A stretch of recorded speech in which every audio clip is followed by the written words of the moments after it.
ओम शांति। भगवान कुछ बड़ा देने से पहले दिखाते हैं आपको ये 5 संकेत।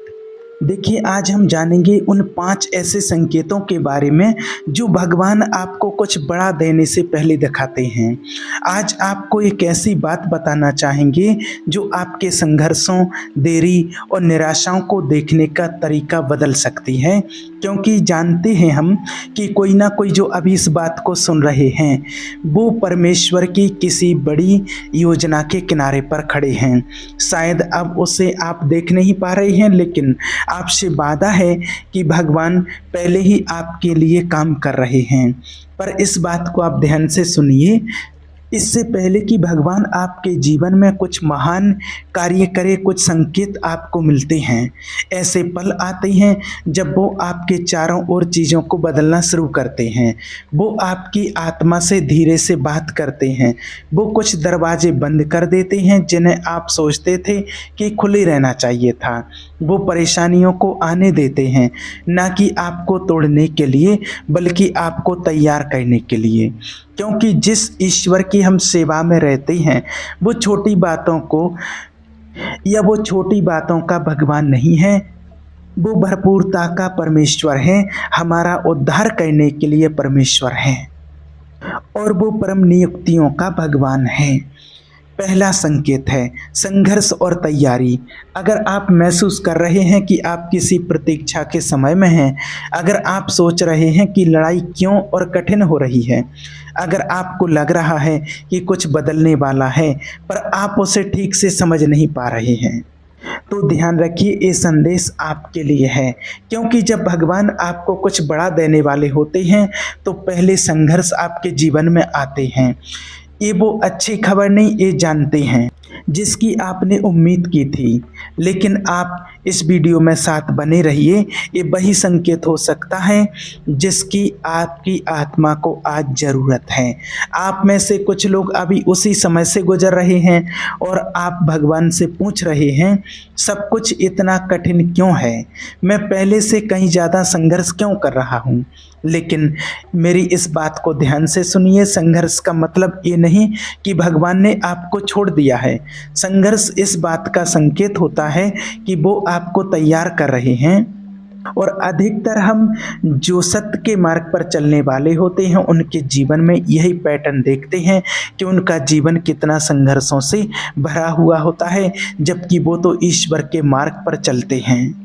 राजा हरिश्चंद्र जिन्होंने ईश्वर के मार्ग को, सत्य के मार्ग को अपनाया, जो कभी असत्य का सहारा नहीं लेते थे, असत्य कभी बोलते भी नहीं थे, और उनके जीवन में कितनी कठिनाइयाँ आई आप सभी ने देखा है। उन्हें पत्नी को बेचना पड़ा, पुत्र की मृत्यु हो गई और खुद शमशान में जाकर के उनको दास बनना पड़ा, लेकिन फिर भी सत्य के मार्ग को नहीं छोड़ा। क्या आप ये पैटर्न देखते हैं कि हर महान कार्य से पहले एक युद्ध होता है और हर कुछ ईश्वर के आशीष से पहले एक परीक्षा होती है, जैसे राजा हरिश्चंद्र की हुई और आज उनकी कीर्ति अमर है। हर बार जब ईश्वर आपको कुछ बड़ा देने वाले होते हैं तो वो पहले आपको कुछ कठिन परिस्थितियों से होकर के ले जाते हैं। भगवान इन कठिन समयों को क्यों आने देते हैं जीवन में? क्योंकि भगवान की रुचि सिर्फ आशीष देने में नहीं, वो चाहते हैं कि आप उस आशीष के लिए तैयार हों। तैयारी हमेशा पदोन्नति से पहले आती है। भगवान आपको कोई ऐसी चीज़ नहीं देंगे जिसे आप संभालने के लिए तैयार नहीं हैं। इसलिए वो कठिनाइयाँ आने देते हैं आपके जीवन में, ना कि आपको नष्ट करने के लिए बल्कि आपको शुद्ध और मजबूत बनाने के लिए, ताकि जब आपके जीवन में आशीष आए तो वो आपको कुचले नहीं बल्कि आप उस आशीष के साथ ऊंचे उठें। यदि आप अभी कठिनाइयों से गुजर रहे हैं तो इसका मतलब है कि भगवान आपके अंदर कुछ शुद्ध कर रहे हैं। वो उन चीज़ों को निकाल रहे हैं जो आपके अंदर नहीं होनी चाहिए। वो आपको उस रूप में ढाल रहे हैं जिसमें आप उसके संकेतों को और उसके आशीष को संभाल सकें। अब दूसरा संकेत है आपके अंदर की हलचल। जब भगवान आपको कुछ बड़ा देने वाले होते हैं तो आप उसे देखने से पहले महसूस करते हैं। आपकी आत्मा में एक हलचल होती है, आपके मन में एक बेचैनी होती है, जिसे आप शब्दों में बयां नहीं कर पाते हैं। आपके अंदर कुछ कहता है, कुछ बदलने वाला है, कुछ नया होने वाला है। भगवान आपके जीवन में कुछ कहने जा रहे हैं और आपकी आत्मा पहले से उसे महसूस कर रही है। भले ही आपकी आंखें अभी उसे ना देख सकें, आप में से कुछ लोग अच्छी तरह से जानते हैं कि हम किस बारे में बात कर रहे हैं। आपने हाल ही में ये महसूस किया है, आप सुबह उठते हैं तो दिल में एक अजीब सी आशा होती है, जैसे आप किसी मोड़ पर खड़े हैं, पर आपको पता नहीं वो क्या है। जिन जगहों पर आप पहले सहज महसूस करते थे अब वे छोटी लगती हैं। ये भगवान हैं जो आपके भीतर कुछ नया जगा रहे हैं। वो आपकी आत्मा को तैयार कर रहे हैं उस अगली योजना के लिए जो वो आपके जीवन में करने जा रहे हैं। जब भगवान किसी को अगले स्तर पर ले जाने वाले होते हैं तो वो सबसे पहले उसके भीतर कुछ जगाते हैं। वो आपके दिल में एक पवित्र असंतोष डालते हैं, एक दिव्य बेचैनी जो आपको और अधिक अधिक की भूख देती है। आप भगवान की पिछली आशीषों के लिए कृतज्ञ हैं, पर आपके भीतर गहराई से कुछ कहता है, मैं और के लिए बना हूँ। महात्मा बुद्ध के जीवन को देखिए, वो तो आराम से रह रहे थे, राजकुमार थे, अपने राजा के महलों में रह रहे थे, लेकिन ईश्वर को उनसे कुछ और ही कार्य बड़ा कराना था, उनको कुछ महान बनाना था, उनके अंदर की शक्ति को पहचानना था। तो जब ईश्वर आपके अंदर की शक्ति को जगा रहे होते हैं तो उसे अनदेखा मत कीजिए। ये उसका तरीका है कहने का, तैयार हो जाओ, मैं आपके जीवन में कुछ नया कहने वाला हूँ। यदि आप इसका विरोध करेंगे या इसे अनदेखा करेंगे तो आप निराश ही होंगे। तीसरा संकेत, बंद दरवाजे और दिव्य विलंब। देखिए, जब भगवान कुछ बड़ा देने वाले होते हैं तो ज़रूरी नहीं है कि दरवाजे तुरंत खुलते हुए दिखाई दें।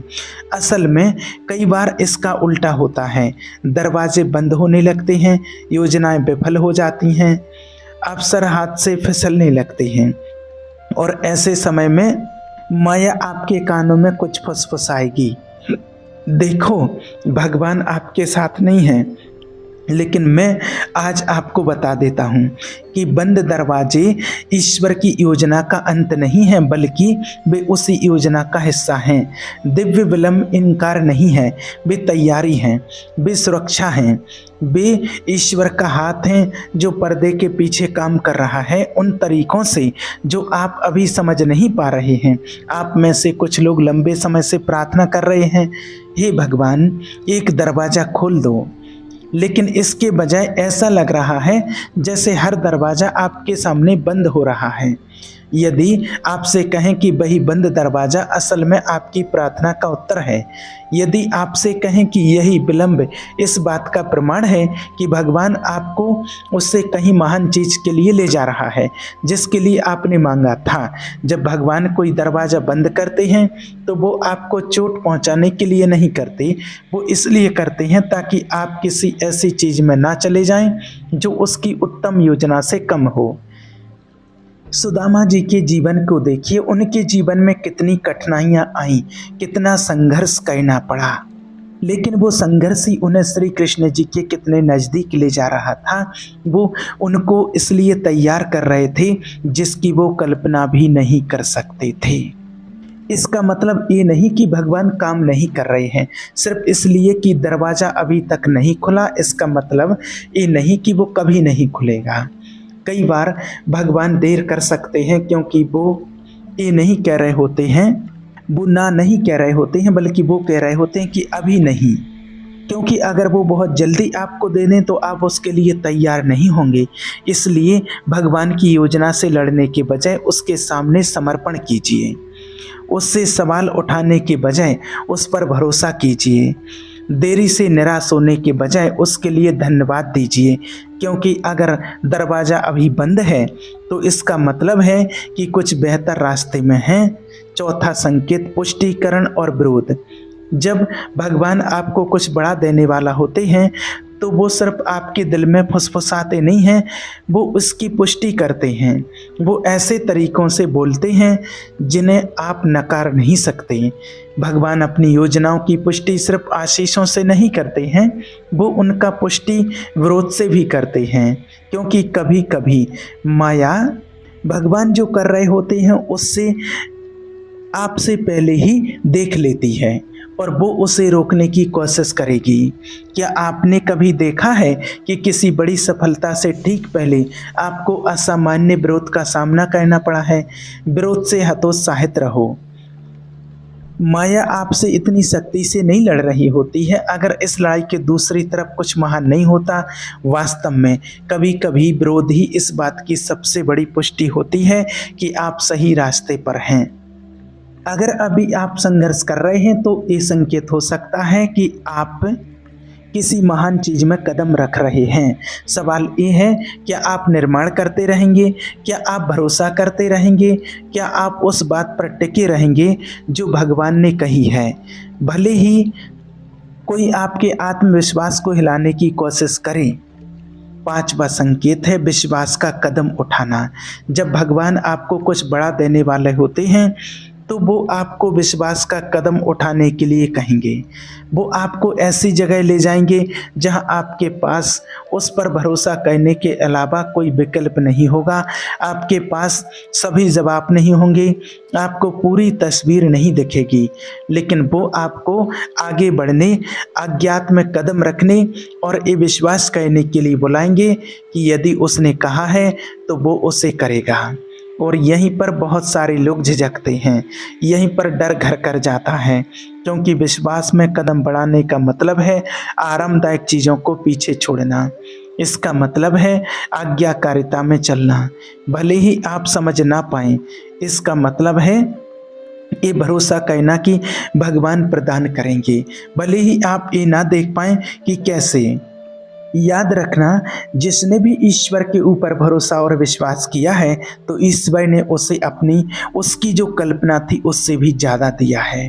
कभी कभी भगवान आपको पूरी सीढ़ी नहीं देते, कभी कभी वो आपको केवल पहला कदम देते हैं, और ये केवल तभी होता है जब आप वो कदम उठाते हैं कि अगला स्पष्ट हो जाता है। डर आपको हमेशा पीछे खींचने की कोशिश करेगा। आपके अंदर कई नेगेटिव संकल्प भी आ सकते हैं। क्या होगा अगर ऐसा नहीं होगा? क्या होगा अगर आप असफल हो गए? लेकिन आपसे आज एक बात पूछते हैं, क्या होगा अगर ये काम कर गया? याद रखना, आज्ञाकारिता के लिए हमेशा विश्वास की ज़रूरत होती है, और विश्वास का मतलब है पूरी तस्वीर देखने से पहले ही आगे बढ़ना। जब भगवान जिसको आज्ञा देते हैं तो उसकी पूरे जीवन डोर को संभालने की जिम्मेवारी भी लेते हैं, और जो भगवान पर विश्वास करते हैं उनके जीवन में चमत्कार जरूर होता है। आप लोगों में से बहुत लोगों ने इस बात का अनुभव भी किया होगा, अपने जीवन में भी और दूसरों के जीवन में भी देखा होगा। याद रखना, अगर आप आगे कदम बढ़ाने के लिए तैयार नहीं हैं तो आप ईश्वर का आशीष प्राप्त नहीं कर सकते हैं। यदि आप वहीं रहते हैं जो आरामदायक है तो आप ईश्वर के लिए जो कुछ है उसकी पूर्णता नहीं देख सकते हैं। चमत्कार, सफलताएं, प्रतिज्ञाएं, वे सभी आपकी आज्ञाकारिता के दूसरी तरफ इंतजार कर रहे हैं। यदि आप विश्वास का वो कदम उठाएंगे, यदि आप तब आगे बढ़ेंगे जब भगवान कहते हैं आगे बढ़ो, यदि आप उस पर भरोसा करेंगे, भले ही ये समझ में ना आए तो आप उन सभी चीज़ों में कदम रखेंगे जिनकी वो आपके लिए तैयारी कर रहे हैं, और कुछ भी उसे रोक नहीं पाएगा। बस आप ईश्वर के ऊपर विश्वास रखिए और अपने जीवन रूपी डोर परमात्मा के हाथ में सौंप दिए। यकीन मानिए सब कुछ अच्छा ही होगा, आपकी कल्पना से भी परे आप अपनी लाइफ में पाओगे। ओम शांति।